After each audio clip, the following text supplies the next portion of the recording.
आखिर वह कौन ऋषि थे जिनके दर्शन करने मात्र से कुंवारी कन्या गर्भवती हो जाती थी। और जब ऋषि को एक कुंवारी कन्या ने देखा तो वह गर्भवती हो गई। ऋषि के द्वारा गर्भ धारण करने पर कन्या के गर्भ से किसका जन्म हुआ और वह पुत्र धर्मपरायण होने के कारण ब्रह्म के समान हुआ और तीनों लोकों में प्रसिद्ध का कारण बना। इस रहस्यमय रोचक कथा को जानने के लिए वीडियो को अंत तक देखिए। सतयुग में प्रजापति ब्रह्म के पुत्र उन्हीं के समान ब्रह्म ऋषि पुलस्त नाम के एक ऋषि हुए थे।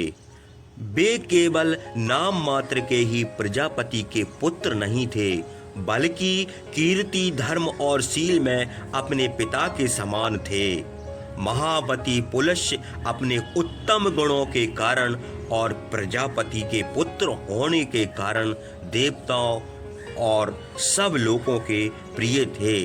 तपस्या करने के लिए सुमेरु पर्वत के समीप तृणबिंदु नामक आश्रम में उन्होंने निवास किया। वहां इंद्रियों को बस में करके तपस्या करने लगे, किंतु उनकी तपस्या में ऋषि, नाग और राज ऋषियों की कन्याएं विघ्न करने लगीं। वे आश्रम पर आकर क्रीड़ा करती थीं। वह स्थान बड़ा रमणीय था, सब ऋतुओं में भोग विलास करने के योग्य था। इसी से वे सब नित्य वहां आकर गाती, बजाती, नाचती और हाव भाव दिखाती थीं। इस प्रकार मुनि की तपस्या में उन लोगों ने जब बड़ा विघ्न किया तो एक दिन मुनि कुपित होकर बोले, आज से यदि कोई कन्या यहाँ आकर मुझे देखेगी तो वह गर्भवती हो जाएगी। मुनि का यह वचन सुनकर और कन्याओं ने डर के मारे वहां आना छोड़ दिया, किंतु राज ऋषि तृणबिंदु की कन्या ने मुनि का वह वचन नहीं सुना था, इसलिए वह आश्रम पर आकर विचरने लगी।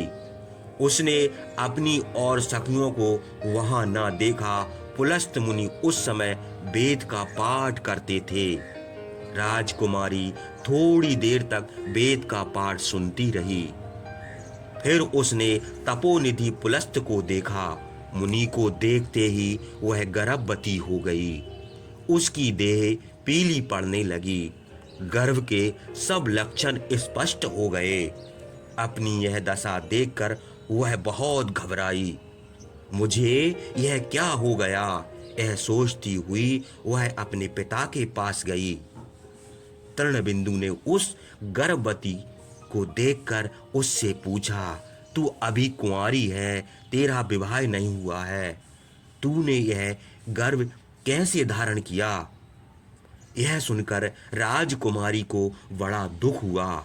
वह हाथ जोड़कर बोली, हे तात, इसका कारण मैं नहीं हूँ।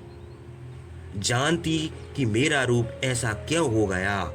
मैं अपनी सखियों को ढूंढने के लिए महर्षि पुलस्त के आश्रम पर अकेली गई थी, किंतु वहां और कोई सखी देख नहीं पड़ी। वहीं मेरी यह दशा हुई। मैं डर के मारे आपके पास चली आई हूं। यह सुनकर तपस्वी राजश्री तृणबिंदु ने ध्यान करके देखा तो उन्हें विदित हुआ कि यह ऋषि का कर्म है। वे महर्षि पुलस्त का साफ जानकर अपनी कन्या को लेकर उनके आश्रम पर गए और उनसे बोले, भगवान अनेक गुणों से भूषित और अपने आप आई हुई मेरी कन्या को आप भिक्षा रूप में ग्रहण कीजिए। आप तपस्या कर रहे हैं, इंद्रियों को आपने काबू में कर लिया है, यह आपकी सेवा करेगी, इसमें संदेह नहीं है। धर्मात्मा तृणबिंदु के यह कहने पर उसे ग्रहण करने के इच्छुक पुलस्त ने कहा, बहुत अच्छा।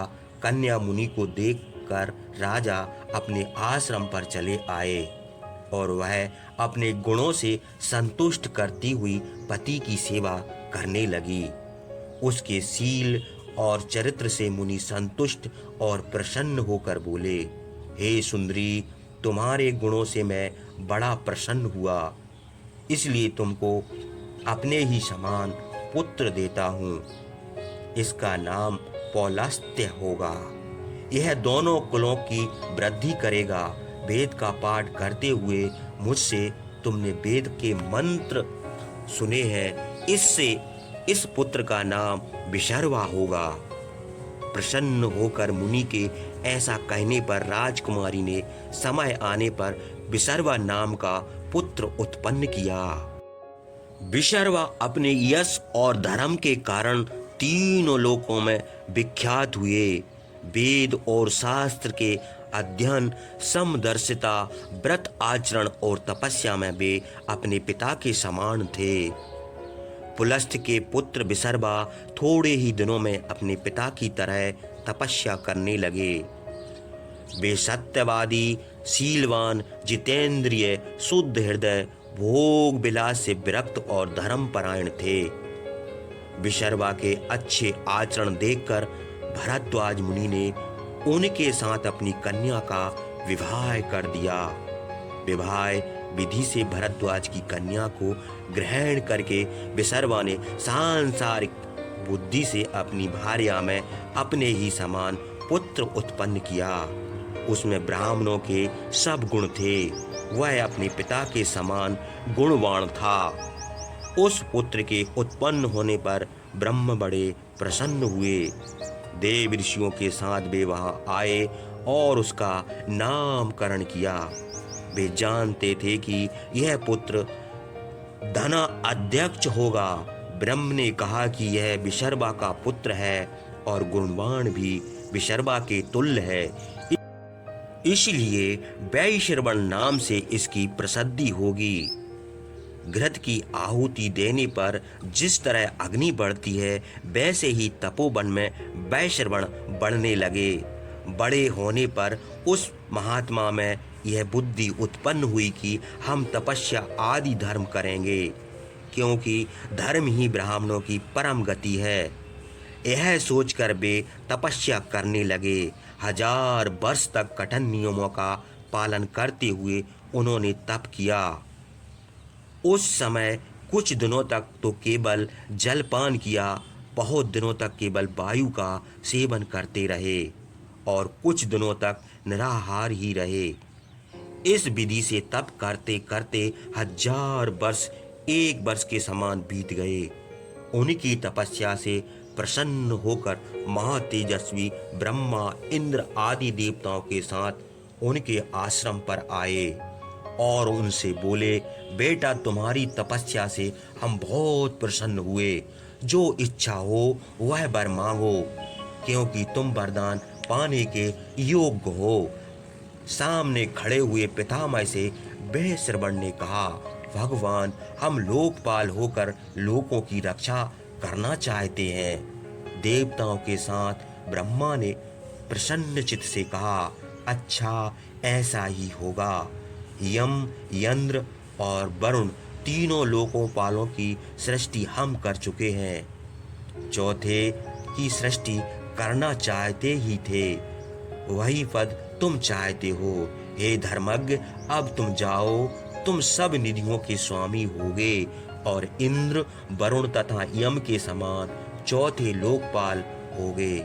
सूर्य के समान प्रकाशित पुष्पक नामक विमान तुमको सवारी के लिए हम देते हैं। तुम सब देवताओं के समता प्राप्त करोगे।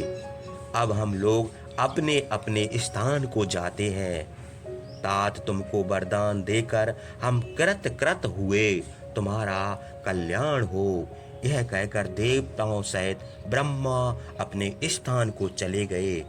उनके चले जाने पर धनेश अपने पिता के पास गए और हाथ जोड़कर बोले, भगवान पितामह ब्रह्म से अवशिष्ट वर तो हमने प्राप्त किया, किंतु उन्होंने हमारे रहने के लिए कोई स्थान नहीं बताया। इसलिए आप ऐसा कोई स्थान बताइए जहां हमारे रहने से किसी को कष्ट ना हो। पुत्र के यह वचन सुनकर विशर्वा ने कहा, हे धर्मज्ञ, दक्षिण समुद्र के किनारे त्रकूट नाम का एक पर्वत है। उसके ऊपर इंद्र की पुरी के समान रमणीय लंका नाम की एक नगरी बसी हुई है। विश्वकर्मा ने राक्षसों के लिए उसे बनाया था। तुम वहीं जाकर निवास करो, तुम्हारा कल्याण हो।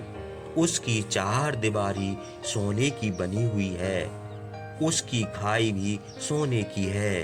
यंत्र और शास्त्र भी वहाँ बहुत हैं। सुवर्ण और वैडूर्य के फाटक लगे हैं। वह नगरी बहुत रमणीय है। वह राक्षस रहते हैं, किंतु विष्णु के डर से वे सब रसातल को भाग गए हैं। लंका आज कल सूनी पड़ी है। इस समय उसका स्वामी कोई नहीं है। तुम वहीं जाकर निवास करो। वहां तुम्हारे निवास करने से किसी को कोई कष्ट नहीं होगा, क्योंकि वहां तो कोई रहता ही नहीं है। यह सुनकर धर्मात्मा वैश्रवण पर्वत पर बसी हुई लंका में रहने लगे। उनकी आज्ञा से थोड़े ही दिनों में हजारों राक्षस वहां आकर बस गए। वैश्रवण उन राक्षसों के स्वामी हुए और बड़े आनंद से समुद्र के बीच में बसी हुई लंका में निवास करने लगे। वे कभी कभी पुष्पक विमान पर बैठकर अपने माता पिता के दर्शन के लिए जाया करते थे। देवता और गंधर्व उनकी स्तुति करते थे। अप्सराएं नाचती थीं। किरणों से प्रकाशित सूर्य के समान वे शोभित थे और ऐसे पितृभक्त थे कि अपने पिता का दर्शन करने के लिए बड़े उत्सुक रहते थे।